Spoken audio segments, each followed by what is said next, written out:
O que a mídia fala do Palmeiras sobre essa final da Copa do Brasil, você vai acompanhar, você vai ver agora.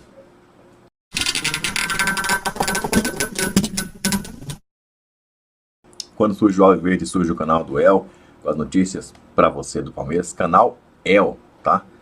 Não entendam errado aí. Tem que falar canal El sem preposição, mais artigo, para ver se, enfim. Vamos lá então, galera. Olha, o pessoal do Sport TV, do Troca de Passos, comentou aí sobre a decisão da final da Copa do Brasil. A gente vai acompanhar isso agora, mas deixa o seu like primeiro, tá? Não esquece não, então, deixar o seu gostei aí, seu joinha. Não se esqueça também de, além de deixar o seu joinha pra cima aí, ó, se inscrever no canal, se não está inscrito, e ativar o sininho das notificações também. Não se esqueça também de deixar o seu comentário e o seu avante palestra lá embaixo. O que você achou das falácias que eles vão falar a partir de agora, hein? Deixe o seu comentário aí. Vamos então ver o que falaram sobre o grande jogo, a grande final da Copa do Brasil. O que falaram aí sobre esse grande primeiro jogo da decisão no Rio Grande do Sul neste domingo. Vamos acompanhar. Vamos para Porto Alegre, ao vivo, porque domingo é dia de decisão. Domingo tem Copa do Brasil, tem Grêmio e Palmeiras. Vamos ao vivo até Porto Alegre. Lá está o repórter Marco Aurélio Souza e traz informações da Superfinal. Tudo bem, Marco? Tudo bem, boa noite para você, boa noite para todo mundo que está ligado aí no nosso Troca de Passes. Já estamos aqui em Porto Alegre. Tava muito calor durante o dia, agora tem uma ventania aqui. Qualquer coisa, se eu acabar saindo do meu lugar aqui, a culpa é do vento. Mas o que mudou, além do tempo, foi o horário do jogo, né? O jogo estava marcado originalmente para as 4 horas da tarde, aquele horário clássico de um jogo no domingo, mas aí o governo do estado do Rio Grande do Sul, o governador Eduardo Leite, entrou em contato com a CBF e pediu para que esse jogo fosse mais tarde. A princípio tinha uma ideia de 6 horas, 8 horas, e acabaram confirmando hoje que o jogo é às 9 horas da noite. Portanto, se você se programou para o jogo às 4, faça outras coisas às 4, porque o jogo é às 9 da noite. Grêmio e Palmeiras começam a decidir a Copa do Brasil nesse horário, a pedido do governo do estado do Rio Grande do Sul, que está com bandeira preta. Alguns estados acabam adotando esse modelo de distanciamento por cores, e aí o Rio Grande do Sul, Porto Alegre, a situação está muito difícil. Então o estado inteiro está em bandeira preta, e a região de Porto Alegre, Daniel, para você ter uma ideia, está com 98% de ocupação nas UTIs. Tem 6 hospitais de Porto Alegre com 100% de ocupação nas UTIs. E aí, para se ter uma ideia, desses 6 hospitais, 3 hospitais são privados. Significa o quê? Explicando, deixando bem claro, para quem ainda acha que essa pandemia não está no pico. Você tendo plano de saúde ou tendo dinheiro, você não tem leito, porque 100% dos leitos nesses hospitais também privados, nos públicos e privados, estão ocupados com pessoas em estado grave com a Covid-19. Por esse motivo, para não ter aglomeração à tarde, com bares abertos, restaurantes abertos, o governador pediu e a CBF atendeu. O jogo será às 9 da noite, porque a partir de amanhã, aqui em Porto Alegre, no sábado, é tudo fechado, só os serviços essenciais abertos. E a partir de 8 até as 5 da manhã, 8 da noite, 5 da manhã, aí a menor circulação possível. O direito de ir e vir está garantido, mas não pode ter aglomeração, não pode ter nada aberto nesse horário. Essa é a situação que fez o primeiro jogo das finais da Copa do Brasil, na Arena do Grêmio, passar das 4 da tarde para as 9 da noite. Dandan. Valeu, obrigado Marco Aurélio Souza, informação importante, mudança de horário por conta da Covid, então o jogo no domingo será às 9 da noite. E ainda vamos falar muito da final da Copa do Brasil, tem um bloco todo separado para esse super jogo entre Grêmio e Palmeiras na decisão da Copa do Brasil. Troca de passes, e agora é para falar de decisão, domingo, entre Grêmio e Palmeiras, uma das maiores rivalidades que eu já acompanhei quando eu era garoto. Anos 90? Anos 90. O que é isso? Filipão e Lucha? Filipão, Lucha, 2 timaços. Paulo Nunes, Jardel, né, grandes jogadores. É um clássico do futebol mundial, Rafael Rezende.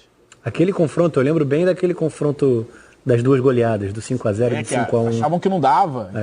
Foi impressionante. E o Pedrinho jogou no Verdão, né, Pedrinho? Cadê o Pedrinho? Caiu o som do Pedrinho. Alô, Pedrinho! Mas ele jogou no Verdão. Jogou no Verdão. O que houve, rapaz? Tá sem áudio. Tira o Pedrinho. Tem favorito?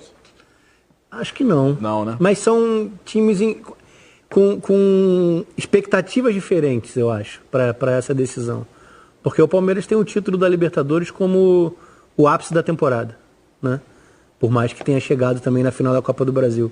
O Grêmio não. Eu acho que o Grêmio tem um quê... Eu não vou falar de fim de ciclo, né? Que se debate a questão do Renato, mas um quê de... A temporada vai ser interpretada muito em cima do que o Pedrinho fala, ou falou hoje no programa. Vai ser interpretada como boa ou ruim, com o título ou não. O Renato? A temporada, não o trabalho como um todo, que é o mais longo disparado. É o maior ídolo do Grêmio, da história. Como treinador, no campo e no banco. Ou na casa-mata, né? É isso aí. Ô, Pedrinho, e essa final de Copa do Brasil aí? Desliga o rádio aí, Pedrinho. Rapaz. Tá ruim? Paga a internet, Pedrinho. Vamos cortar a internet. Tá roubando a internet do vizinho, Pedrinho. Pô, tá de brincadeira. Tá ouvindo não, cara. Fica com essa cara de paisagem aí porque não tá ouvindo não. Crise. Vamos botar os times. Vamos botar os times na tela. Vamos lá. O famoso campinho. Cadê? Olha aí, o Everton no gol, considerado o melhor goleiro do Campeonato Brasileiro. E aí tem a indefinição do Marcos Rocha ou do Mike, Luan, Gustavo Gomes e o Vina, Danilo, Felipe Melo. Aí tem o Gabriel Menino, que pra mim foi a revelação do brasileiro, William, Rafael Veiga e o Rony. E lá na frente, Luiz Adriano.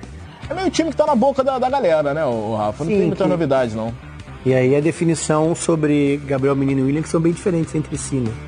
O Gabriel compõe muito mais o meio como organizador, mesmo vindo para dentro, abrindo espaço para a lateral, mas é diferente do William, né? Mais agressivo, de entrada na área, de definição.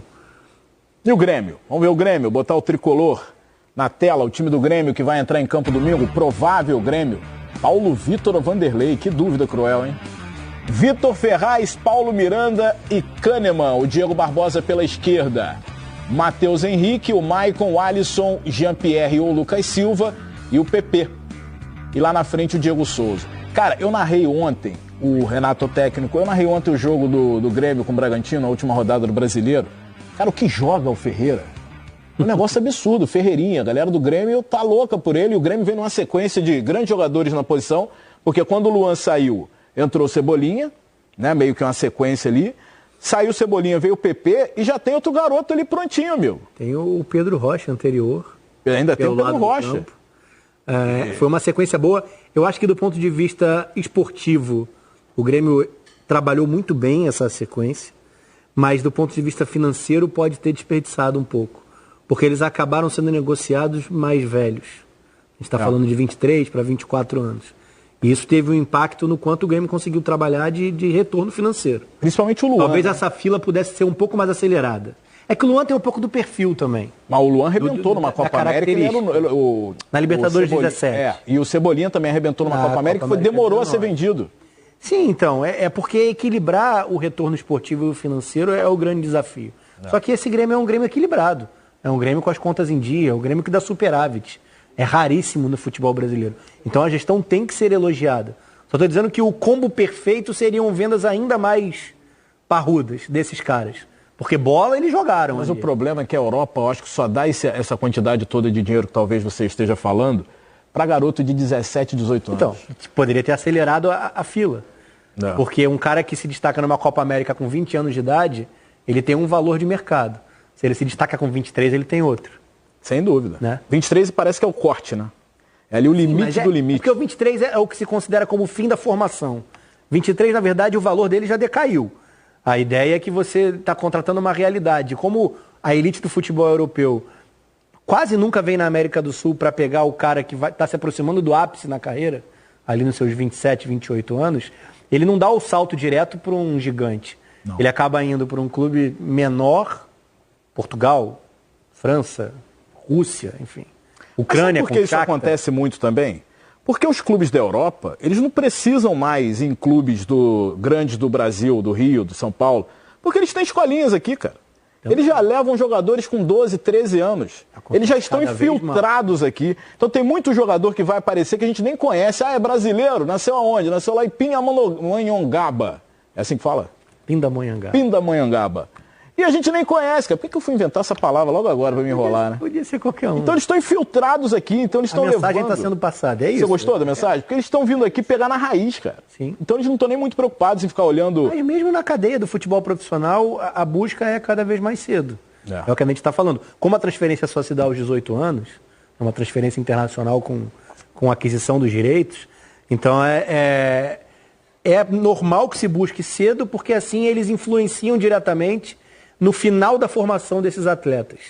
E o adaptam ou encaixam mais ao que é o perfil, ao que é exigido nesses clubes europeus. Tem prós e contras, né? Eu só não acho que o jogador se define como bom ou ruim por essa venda precoce ou pela permanência no futebol brasileiro. A gente tem o Everton Cebolinha sofrendo num ano difícil, é verdade, mas sofrendo em Portugal para se afirmar. A gente tem o exemplo do Coutinho, que saiu super cedo para a Inter e foi virar um jogador relevante no cenário internacional 4, 5 anos depois, né? Saltando da Itália para a Inglaterra. O Neymar ficou mais, mas são pouquíssimos exemplos que a gente tem de jogadores que conseguem ser o que o Neymar foi. Um retorno técnico considerável no seu clube esportivo, né? E uma saída impactante, parruda para um gigante. É impressionante como muda de ano para ano. Cada temporada já tem uma configuração nova.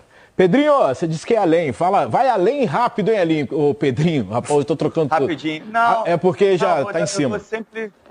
Eu dou sempre o exemplo do Bruno Guimarães. O Bruno Guimarães jogava no Audax. E o processo de captação do Atlético Paranaense é bem definido.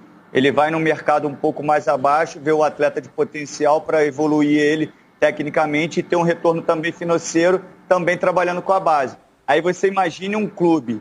Não estou falando que o Atlético seja pequeno, não, tá? Não me entenda errado. Mas o Atlético é uma força muito mais regional do que nacional, como instituição. Dentro das competições ele é gigante, tá gigante. Aí eu falo, um clube grande, nacionalmente, contrata um jogador do Audax, o que vão falar do diretor? Pô, contratou um jogador do Audax, só que a gente tem aqui nesses clubes menores muitos jogadores com potencial para serem evoluídos nos clubes grandes, mas ninguém tem peito para fazer isso porque eles vão ser cobrados. Como é que você contrata diretor ou um jogador daquele time? Aí vem o cara lá de fora e contrata, como fez com o Hulk. Aí depois a gente só vai conhecer o Hulk quando ele já tiver estourado. Então é mais ou menos isso também. É isso, Diego Souza falou. Vamos ouvir Diego Souza aqui no Troca de Passes. É de uma extrema importância essa final, que nos coloca, sim, conquistando esse título direto na fase de grupo da Libertadores. E, sem dúvida, você tem uma tranquilidade maior para iniciar um ano que já começou, né? Até diferente falar isso, mas estamos em março quase. E iniciar uma temporada tranquilo, podendo fazer bem uma preparação e jogar com tranquilidade essas competições importantes. Palmeiras e Grêmio têm duas das melhores defesas do país. Por coincidência, 2 zagueiros estrangeiros se destacam nas duas equipes. Qual a importância do Kahneman para o time do Grêmio? E o que tu esperas do duelo com o Gustavo Gomes, um dos principais jogadores do Palmeiras e capitão da equipe? O Kahneman não é à toa que ele é referência aqui dentro do Grêmio, multicampeão, um cara totalmente dedicado e praticamente um xerife dentro da nossa equipe. A confiança que a gente tem no Kahneman é muito grande e ele sabe dessa importância que ele tem para a nossa equipe, e um jogador que está acostumado com esse tipo de jogos. Então, dentro de uma final, ter jogadores com esse naipe é de extrema importância.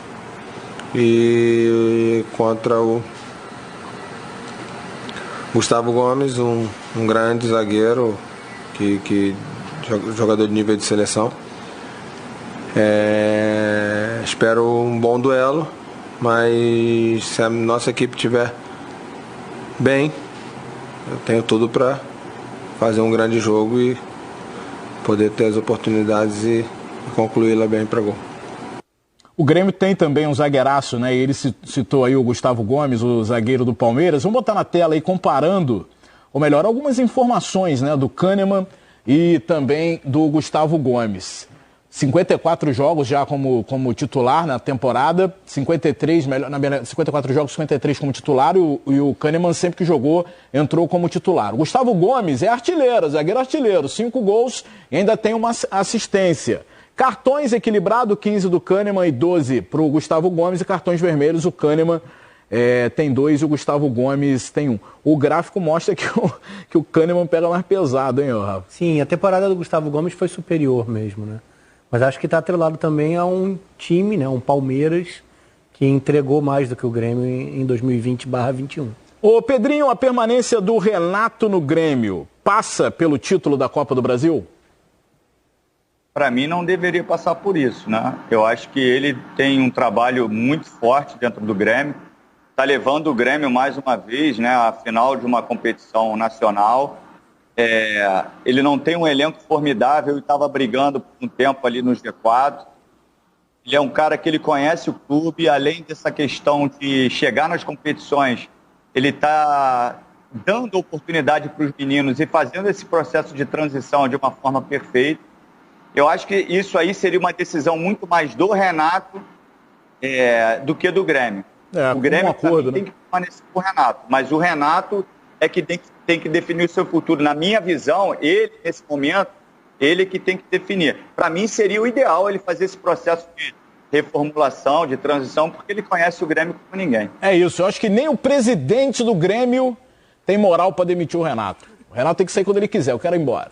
Então vou ali e volto já, porque ele é o ídolo mor dessa torcida incrível. Em 2010, que ele treinava o Madureira, eu tenho esse tweet, viu, Rafael Rezende? Eu falei assim, Renato do Madureira, vai ser um grande treinador. Não, bem antes disso, quando ele estava no Madureira, lá atrás. Eu falei assim, vai ser um grande treinador. Travou. Como diz o Magno Navarro, eu sou um grande treinador. Intervalo! Daqui a pouquinho a gente volta com muito mais. É o Troca de Passe. Está chegando madruga de sábado, se liga Brasil. Daqui a pouquinho a gente volta com Troca.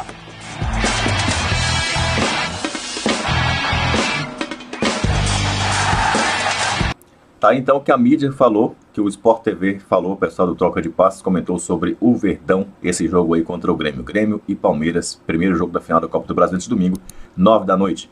Olha só, deixe o seu like, se inscreva no canal, ative o sino das notificações aí. Até o nosso próximo vídeo, seu comentário também aí, tá valendo, é importante, coloca aí então. Até o próximo, até a próxima live. Avante, palestra.